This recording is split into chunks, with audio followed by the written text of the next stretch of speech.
Սա կարևոր օր է, գուցե քաղաքակրթության պատմության մեծագույն օրերից մեկը, հայտարարել է Միացյալ Նահանգների նախագահ Դոնալդ Թրամփը Սպիտակ տանն Իսրայելի վարչապետի հետ հանդիպանը հաջորդած ասուլիսի ժամանակ։ Թրամփը հայտարարել է, որ ինքն ու Նեթանյահուն քննարկել են, թե ինչպես ավարտել պատերազմը Գազայում։ Մի քանի երկրներ հիմարաբար ճանաչեցին Պաղեստին պետությունն, ասել է Թրամփը։ Նշենք, որ ՄԱԿ-ի 193 անդամ պետություններից 157-ը ճանաչել է Պաղեստին պետությունը։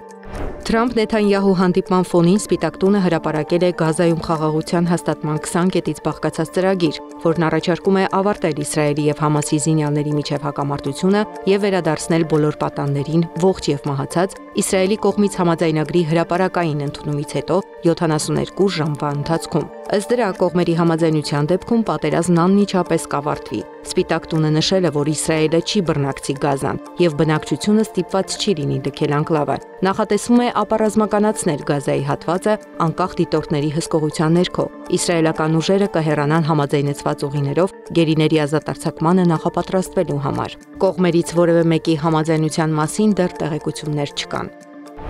Մինչ Սպիտակ տունը պատրաստվում էր Թրամփ-Նեթանյահու հանդիպմանը, ակտիվիստները Թել Ավիվի լողափում Միացյալ Նահանգների նախագահի համար հաղորդագրություն էին թողել։ Չխաբվես կրկին։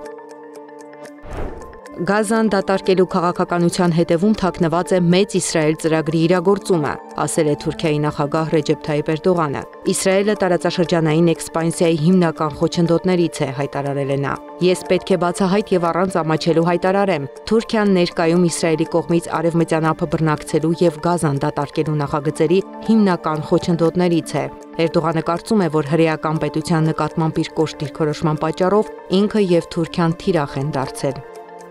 Իսրայելի վարչապետը ներողություն է խնդրել Կատարի վարչապետից սեպտեմբերի 9-ին Կատարի մայրաքաղաք Դոհային հասցված հարվածի համար։ Նշվում է, որ Նեթանյահուն հեռախոսազրույց է ունեցել Ալ-Թանիի հետ Սպիտակ տնից, որտեղ նրան հյուրընկալել էր Թրամփը։ Նեթանյահուն ներողություն է խնդրել հարձակման ժամանակ Կատարի ինքնիշխանությունը խախտելու եւ ափսոսանք հայտնել կատարցի անվտանգության աշխատակցի սպանության համար։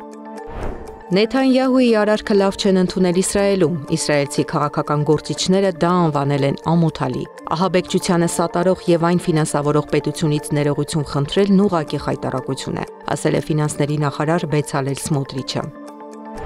Հալեպի ամրոցը քաղաքի խորհրդանիշը վերաբացվում է ավերիչ երկրաշարժից հետո։ Վերականգնման աշխատանքները ներառել են ամրոցի պարիսպները, ներքին տարածքները եւ կոմունալ ենթակառուցվածքները, որոնք վերականգնվել են նույնությամբ։ Նախագծի նպատակը ոչ միայն մշակութային ժառանգության պահպանումն է, այլև տեղական արհեստագործական ավանդույթների խթանումը։